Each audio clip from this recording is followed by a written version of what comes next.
El vienres 8 de Pallares celebróse el Día de les Ciencias Asturianes na Universidad Laboral de Xixón.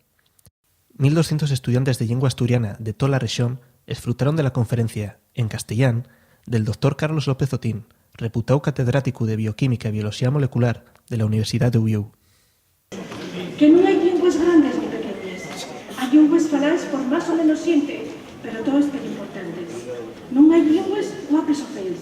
Hai linguas diferentes, pero todas ellas guapes, pero importantes e que son únicas en este mundo. Por eso quiero encantaros desde lo más fondero del mío coral a que sigáis aprendiendo, leyendo, escribiendo y compartiendo y falando